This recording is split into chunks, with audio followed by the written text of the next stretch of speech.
Bonjour amis internautes, merci d'être toujours fidèles à News 24, votre chaîne de Melbourne en Australie, dans l'état de Victoria. Avec la réalisation de Fiwaka, nous proposons cette émission Un clic à l'étranger, ce qui se passe à l'étranger, plus précisément à l'Asie Pacifique. Alors, le titre de notre émission d'aujourd'hui, c'est « Que peut arriver après la consultation ?» Nous commencerons d'abord par remercier l'éditeur responsable de Grand Journal, M. Eric Mwamba, pour sa participation, ses analyses que beaucoup de nos internautes ont appréciées lors de la toute dernière émission. Alors, Grand Journal, vous savez, Grand Journal sort chaque lundi. Et pour ceux-là qui ne connaissent pas, nous allons vous référer à son site web où le journal est publié. Il ne manquera pas de passer pour la toute première fois. Mais nous dédions cette émission à la petite Ariel qui totalise 2 ans. Cette émission est dédiée à Ariel qui totalise 2 ans. Bon anniversaire Ariel, la fille à papa. Bon anniversaire Ariel. Nous te souhaitons bon anniversaire, que Dieu puisse te bénir et te donner davantage l'intelligence et la sagesse. Cette émission est dédiée à Ariel. Alors nous passons à la Mokotoliki na émission na biso ndeko bandaka titre liboso aux la Melbourne et la Mokindenge nini totalaka atmosphère ya Melbourne et puis tokoma na République démocratique du Congo tokomona ba point chaque point qu'est-ce qui peut arriver na eloko nini kokoma tango chef de l'état kosilisa koconsulte tokotala nini oyo yango ekoki kokoma na nsima epi tokozwa tokomeka mpe koanalyse moke rapport ya réaction plutôt ya Denis Mukwege oyo azali prix Nobel fierté ya République démocratique du Congo. Ya biso teme ezali kaka ndenge toloba kaka moko akoki ke ebele ayo ezalaka place ya etuluku te ezesika te basaki ekendaka ebele. Ici comme nous disons ezalaka makambo ya baview te makambo ya babone te ayo eza makambo bainitie bato oyo bayebi kolanda propriété ya information ndenge topesaka yango. Alors tokobanda na thème na biso mebo ebali ndenge nini mais tozalaka chaque fois toyaka na liloba na biso ya tongo ya lelo ezali arrêtons de maquiller le corps mais plutôt le cœur. Congolais atika kobongisa poso ya nzoto atika kobongisa nzoto na ye po ya koma kitoko bamona ye elengi na libanda mais abongisa nde plutôt kati na ye parce que na kati ya Congolais nde esika mabe ezali ebele na kati ya mutu nde mabe yango tosengi bande ko na biso ba comprendre que il faudrait plus kobongisa kati na yo ke libanda na yo parce que libanda na yo wana za apparence tolingi mingi nde soué na biso yango na donc ya le slogan na biso nous répétons ça arrêtons de maquiller le corps mais plutôt les cœurs. Melbourne na COVID-19 po yango nde mutezali nde tolobi yango nde makambo ndenge bana kini balobaka. Melbourne elamuki kaka na ba 0 cas ya COVID-19 et puis 0 mort pendant plus d'une semaine, donc réussite ezali mais attention réussite les amis mingi parce que tokomi na température ya très élevée yango moni ndeko ezamo pasi po le tozaki na 30 degrés na Melbourne. Alors toko senga na bana mboka toujours ba ke maladie les a existé malgré tout ba moi makasi so moi eza makasi selon ba étude mususu balobi eko kitisa yango balobi vaccin eko bima mais jusque là attention ba tebele ba si ba jubilé que vaccin est mon ami et moi les États-Unis mais beaucoup d'experts disent que test on est salama que bazo déjà 90% zo simba balobi ekoki ko chuter ba ko tcha ba pression vaccin mais ça peut aussi chuter après 3 mois, donc il faudrait encore approfondir l'étude. On n'est pas encore arrivé là. Alors même Australie a à peine il y a eu à ça l'étude d'ici là, d'ici le vers mois de mars 2001 bakobanda soso bateste mosusu mpona yango et puis faut koyeba eza banjeu économique ya makasi donc ezali na kati wana ezali bamiyibi bazali mpe na kati donc faut tosala vraiment attention mais sauf que ce vaccin bimi nous allons plus inviter bacongolais bandima yango alors toujours koinviter diaspora congolaise de s'unir surtout diaspora ya Australie tolingi esangana bazala bomoko parce que baganyaka kaka so bozali ensemble oyo lolaka ya Melbourne lolaka INUS24 abeleli ke ensemble nous pouvons faire beaucoup toko luka ko kende na mbangu ya yo moko ezali pasi mais soko kenda baningi ebele soko lembi okwei bango bakotombola yo alors na Melbourne en Australie plutôt toyebi ke ba tozala contre toutes sortes de divisions oyo ekoki comme même ceci comme côté parce que unité na biso nde ekopesa biso makasi alors tolongwe na Melbourne na diaspora na biso tozo inviter toujours ba contacter INUS24 na numéro ya INUS24 oyo ezali plus 61 423 805 872 ou 872 à ce moment-là bokozala connecté. République démocratique du Congo ezali retour ya Katumbi akitaki aéroport ya Njili avant akende akomona ba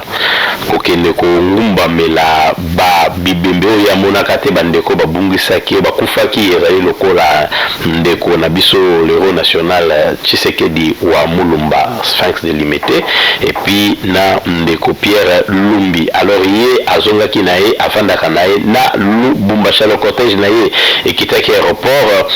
nde elekaki na boulevard Lumumba direction centre-ville et azwaki destination na ye na kati ya foule ebele bakende kotika ye azonga na mboka oyo azalaki invité par le chef de l'État pour na makambo ya consultation nationale consultation oyo etie mboka aux arrêts ndenge tolobaki ezali yango nde kodéterminer lobby alors la grande question que peut arriver après la consultation nini kokoma na sima ya consultation nde yango na lolenge tozali komona to débugagaki ba point na biso na République démocratique du Congo batu ba se préparer na biloko ebele tozali na point ya liboso plutôt ezali motion pour dissoudre plutôt le bureau eza tentative eza déjà en marche bako balingi bako la bureau na mobimba mabunda na bandeko oyo bazali ko telema mutu ya dragon etelemi liboso ya parlement na biso bakoka kolongwa tentative mosusu ezali nommer un nouveau premier ministre et former un gouvernement après avoir bien sûr cherché une certaine majorité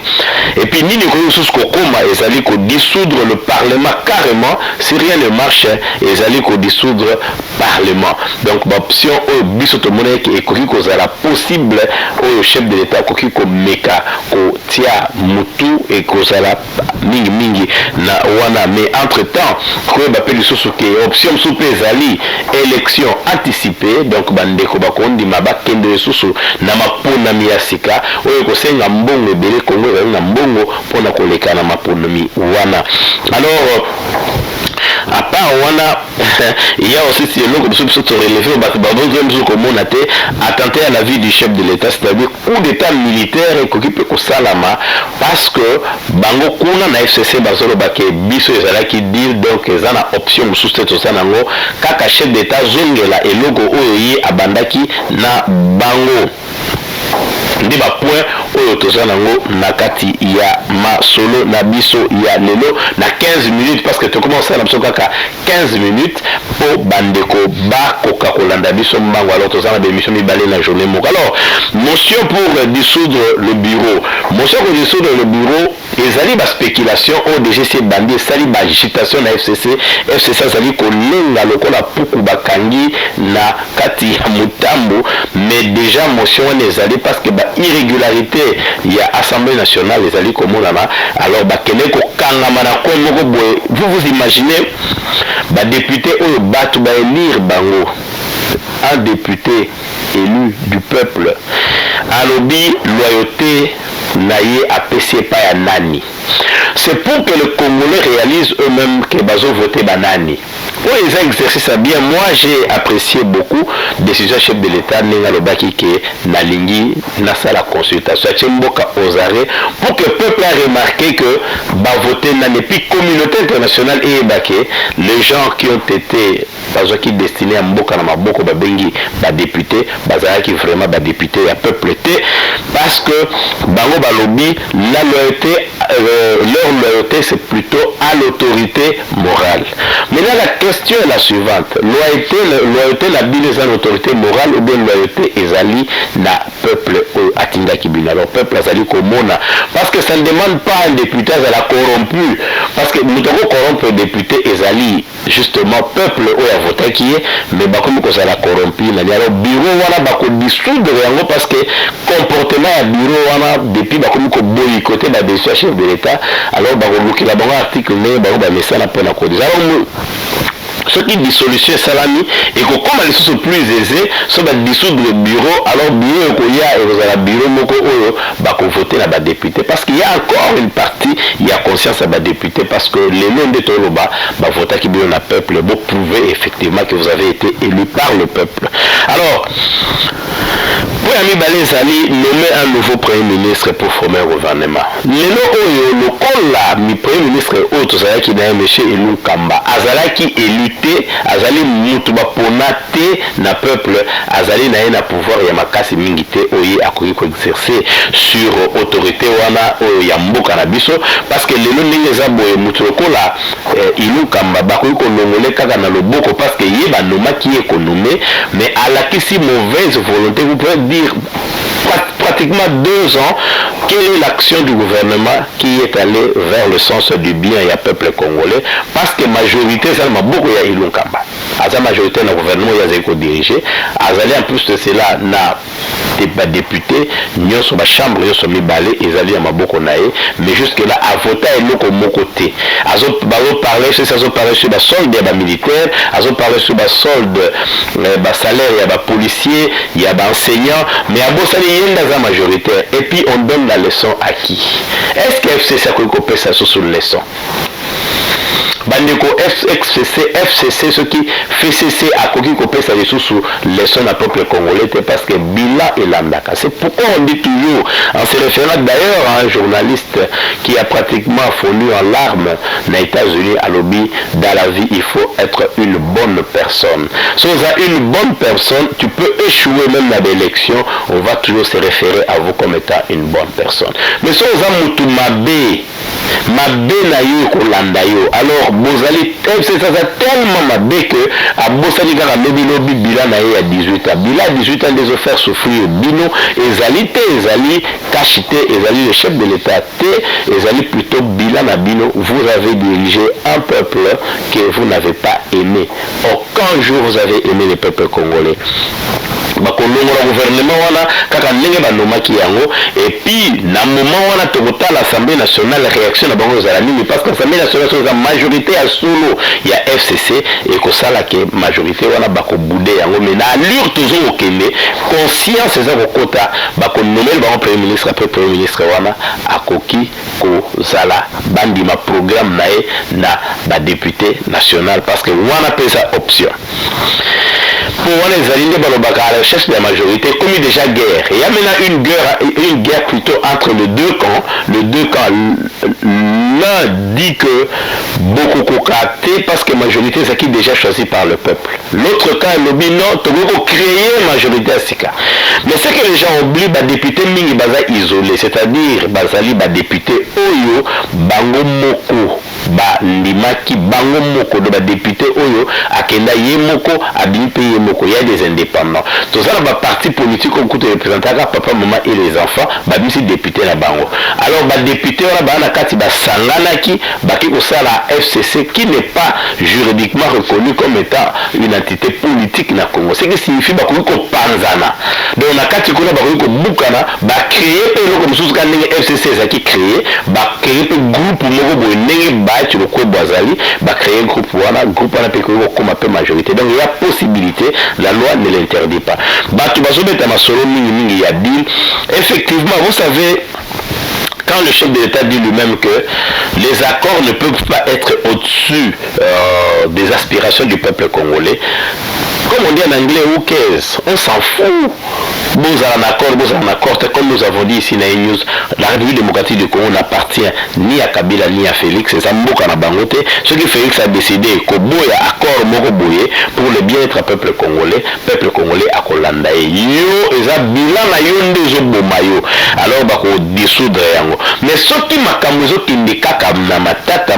na kati ya mboka wana, il y aura maintenant la possibilité de dissoudre le Parlement. Le chef de l'État a cette possibilité-là. Danger à dissolution Zanibale. Selon Bisso et Zali, kozala na mbongo ya organiser l'élection et puis nani a kozala na seni et kozala kaka nanga on l'a comme peut ça ba raison parce qu'il n'a jamais déposé le rapport parce que le rapport il y en a na bande connaître Ronsard et Zali pas seulement la façon dont ils ont organisé les élections, c'est aussi l'argent qui a été mis à leur disposition.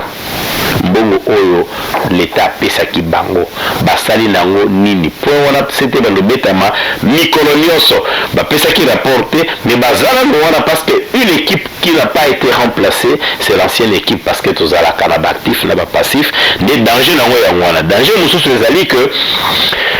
Mbongo, il fallait Mbongo organiser des élections parce que les élections crédibles coûtent cher. Élections à la moins cherté, élections à l'État, mais point on a égosé matata, mais il y a la possibilité de dissoudre parce que chef d'État a bilo qu'on a tout. Moi d'ailleurs, comme beaucoup de gens, beaucoup de nos confrères l'ont dit, que bah Zali déjà la solution, mais ce qui fait que l'émission que nous avons fait avec Eric Mamba, on a su démontrer que le chef de l'État a presque contacter tout le monde. Batubazako s'est précipité pour Amona Bango, alors peuple congolais a ligne solution. Namunoko peuple congolais zarage, bato banyoko libiso mingi. On tosengi diaspora congolaise aux alibanda et banda kotika makamuka kaningwanate, mais comme peut réagir. Ou à la fin, bako quoi tenter la vie à chez parce que parmi les solutions pour bakabiliste balonga, ils ont un coup d'état. Oui, et ça coup d'état. Il peut faire un coup d'état militaire parce que ceux qui résistaient l'équipe Makasi Bamoni qui échec et ça kende, bakoy ça la coup d'état militaire et la coup d'état militaire voilà bakoy ko bimisa. Président Félix dit banda ya Masano, bango bazali ba militaire bakoy ça la coup d'état alors peuple fait de la vigilance pour ce coup on est salami pouvoir la mise à kende beaucoup téléma. Pour les gens tout bani ko nungu d'ailleurs ba recruter les au salama na katanga na niveau Tanganyika tout suite yoki utaki Zambie to robaki en émission moko awa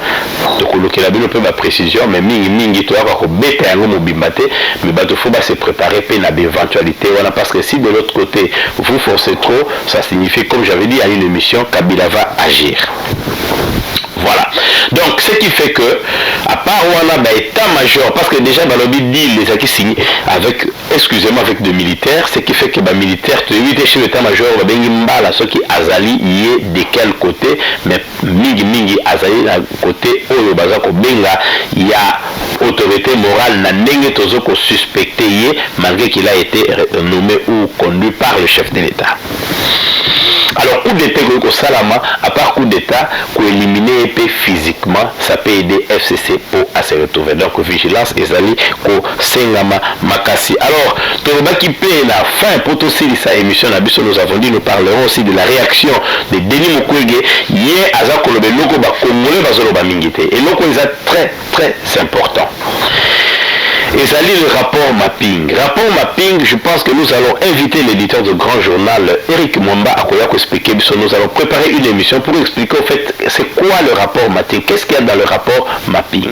Mais pour la Colorado peuple congolais, rapport mapping, ils allaient rapport Oyoba Salaki, n'a atrocité ou il est qui la République démocratique du Congo, plus précisément dans SDAPI. Biloko les a qui comptabilisé et puis ils a qui démontré qu'ils avaient presque génocide ou les Salamaki na Congo au su et au vu de tout le monde. Alors bateau tout bazala qui impliqué combo ezali na kati ya tout des listes de gens, des généraux, voire des politiciens majorité bazala bango pekaka na FCC bato wana nde bakolo ba nalu soki nalu ADF baza bakolo nango sa FCC bango nde bazali ko bouger ba ficelle kuna bato ebele fo basamba. Alors docteur Mukulu azo ko insister parce que yende mta ça la lobby wana et ba diaspora faut à soutenir et puis peuple congolais à soutenir parce que c'est une valeur congolaise. Alors il y a ko senga que impunité ezalate parce que na crime nyonso il faut ba punir bato basale yango. Alors asengaki azo ko senga que bato wana bazala puni ba bénir bango te bazonga lisusu te na makambo tozoko benga à partir ya consultation et sukola batute parce que toyoka kala IDPC sukola rabatu to koni ko boya pe biloko na ba sukola mutu mokote. Il faut que les gens puissent savoir que normalement pays doit avancer na bato baza na boko pembe sokoza criminel surtout na kati FCC on comptera pas sur vous parce que vous n'aimez pas le peuple congolais. Puis la rapport ma pingona docteur Mukwege azoko Mukwege plutôt azoko senga un tribunal pour les crimes commis en République démocratique du Congo, tribunal pour la RDC et Salama. Alors il est pour la lobby parce que lui il a vécu cela en République démocratique du Congo à l'est. Il est azali témoin privilégié na yango. Alors bato oyo bakozala na mayele pe boanya il faut ba anticiper. Sur za mayele il faut anticiper na ba point belé pour na ko protéger justement démocratie pays na biso. Alors ils 24 yé alela na ekimia ndenge to sengi na bino nyoso bozala ebele ya ko réagir beaucoup makabo sabiso c'est que vous avez vous pouvez changer avec une 24 ndenge to solimingi na Roger Fi oyo ezali chaîne ya ba congolais na Océanie to ngi participation à Melbourne bato nyoso bazali bienvenue na une 24 pour donner leur vue. Numéro na biso to ko bandela ngo ezali 00 plus 61 423 805 et 872 ou 872 selon le bail. C'était une 24 avec Denis Kaenge. La réalisation des filles Waka na caméra ezalaki de Gonso Deo Barungu to benga qui le plus jeune et à terrain to sengi na bino nyonso. Merci et puis à la prochaine. Bye.